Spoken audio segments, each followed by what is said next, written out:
Do you struggle with typing on the smartphone? Well, in this video, I'll be sharing 5 different ways to improve your typing on the phone. And stick till the end because the final one is especially game changer. So first things first, let's discuss the 4 most used methods for typing on the phone for people with a visual impairment. We'll first dive into these methods, kind of think about how they are being used, what the upside is, what the downside is, and how you can improve them. And afterwards, we'll dive into the real topic of improving it in 5 different ways. So starting with the first method, which is on-screen keyboard, or the most used typing method on the smartphone.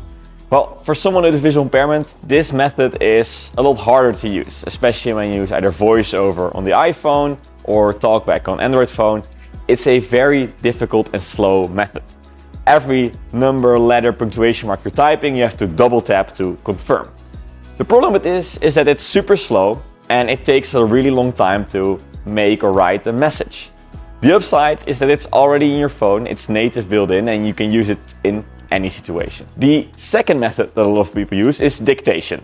And dictation has a really great potential because you can use it really easily. Almost anyone can use dictation, and it's also improved a lot over the past years. A big downside, however, with dictation is that it's not private at all. Everyone can hear what you're doing, so in busy situations or in a train or in a bus, when everyone can hear you, you don't really want to send any sensitive messages. Another big downside is when you want to use it to be accurate. If you want to type a name or a name for an organization, or if you want to be very specific or professional, dictation leads to many problems. So yes, you can use it in some situations, but this has a big downside with privacy and accuracy. The third option is called the Braille back option, and maybe not every one of you knows about this option. What it is, it's typing Braille directly on the screen of either your phone or your tablet. A big upside of this is that if you're familiar with Braille and if you have really good accuracy, you can be super fast with typing in this method and super accurate as well. A big downside, however, is that hardly anyone can do this. And you have to recalibrate the phone every single time you're using this. This in itself is already a big problem. Another downside is you have to be super accurate with the placement of your fingers. So really being able to use this, it's quite challenging. We think that less than 10% of people with blindness can use this feature at all. So if you can use it, great. I really recommend it. But if you can't, don't worry. It's quite common that it's too hard to do. And then we come to the final method for typing on phone, which is using an external keyboard or a hardware keyboard. Now, of course, this method has multiple angles to it because you have a lot of different types of keyboards. We have a Braille keyboard that you can connect or a QWERTY keyboard that you can connect. And both have downsides and upsides. One of the big upsides of connecting an external keyboard is that you're way more accurate and often way faster when using and typing on your phone. A big downside is that these keyboards are huge, so you don't always want to take a big keyboard with you. It's not convenient when you're standing up and you don't want to use a table. So upsides, super fast, super accurate. Downside, it's a big clumsy keyboard you have to take with you. But in the end of the video, we'll give you and share a trick how you can still use an external keyboard, but you don't have a big clumsy keyboard to take with you. Now we're getting into the 5 tips on how to improve your typing on the smartphone. And the first tip, it's a bit of a combination of the things we just talked about. So the first tip is that you should know what to use in which situation. So we actually never recommend you to only use a single typing method. Why? Because every situation requires a different method for typing. If you're chatting with a friend or somewhere where it's not that important that it's accurate or correct, dictation can often be a great option to start typing. But when you want to be more accurate, I highly recommend using an external keyboard or the Braille back on the screen because you get more accuracy, you can easily write longer messages in a more professional way.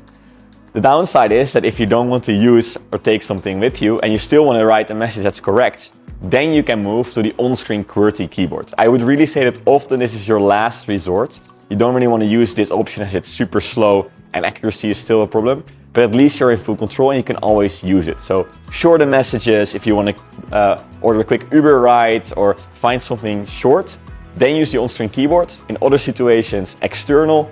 When accuracy doesn't matter, dictation is a great option.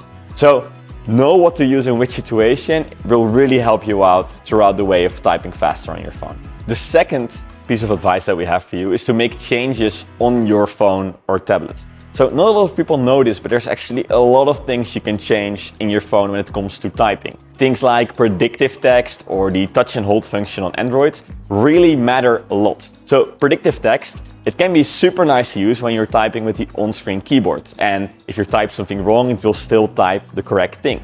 But when you're typing with an external keyboard, it can actually really be a big pain. If you're using contracted Braille, for example, and you have predictive text, it actually messes up the whole way of typing. So kind of adjust the settings you use to the system you're using.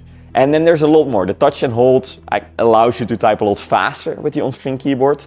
There's also ways to download other on-screen keyboard for your phone, so the buttons are a little bit bigger or they have a higher contrast, so they suit your needs. There's actually a blog that we wrote with all of these assets about how you can change the typing on your phone, and we'll be sure to link that below this video. So if you want to see what options you have there, check out that blog. I really recommend you to adjust your phone so it suits your needs. Okay, and then we go to the third method. So for the third method, this is something that not a lot of people think about, and that's your accuracy versus your speed of typing. So this part is quite crucial because many people, when they want to start typing faster, will focus on their speed, which naturally would sound like the right way to do it. But in fact, there's been a lot of research when you want to type faster, you should rather focus on your accuracy.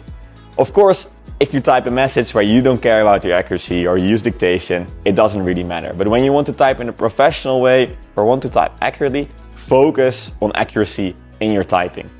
Why? Well, specifically text editing or editing the sentence after you already typed it takes way longer than typing it correct in the first way. Also, if you get used and in the rhythm of typing correctly, you actually will learn over time to type faster as well, but in a correct way.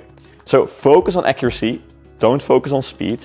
And next to this, learn some text editing skills. What do I mean by text editing skills? Well, this depends on the tool you use. Again, iPhone actually has many functions in the rotor where you can quickly correct all your grammar errors. Android actually has several apps that you can use where you can quickly correct the sentence that you just wrote. So get familiarized with these things. Text editing takes sometimes most of the time in all your typing. So if you are fast for this, it really helps. Focus on accuracy, don't focus on speed, and know how to text edit. That's the third tip for you. So for the fourth piece of advice that I have for you, this is more for people who really struggle with typing right now. So if you really struggle with typing and you have a harder time to find the right buttons or to find the right way to type, you can actually use tactile guides. So we recommend a lot of people to have a small tactile dot placed on the screen on, for example, the F key or on a certain key that for them makes sense. You can actually do the same thing with vibrations, or so haptic feedback or auditory feedback with your on-screen keyboard. You can actually put this in your settings where you want certain keys to have a different sound or a different type of feedback for you. And that way it's way easier to place your fingers in the right place right from the start. So again, this is part of your settings, but it's really specifically helpful for people who are newer to typing. You can do the same, of course, with an external keyboard. If you use an external keyboard, some of them already have an indication, like a tactile indication, but you can also order bump dots or something for your keyboard to make it easier to find the right placement of your finger. So for the final method, and this is probably the best method that I'll give you, is using the Hable One. So what is the Hable One? Well, the Hable One is an external keyboard that you can connect with your phone, but the upside is that it's super small. It's actually a lot smaller than using your own phone. So you can still take it with you, you still keep your mobile phone super mobile. In the description of this video, I'll share a link with way more information about this device because it can really revolutionize the way you type. It has more than thousands of people around the world that use this every day, and their typing is faster, more accurate, and completely private. It is the best way for a person with blindness to type fast on their phone. And that's a wrap. Those were 5 methods for you to improve your typing on a smartphone. Now, maybe if this was a little fast for you or you want to know more about it in more detail, we also wrote a blog about this, and I will put that in the description that you can read and go over. Thank you so much for watching. I hope this helped.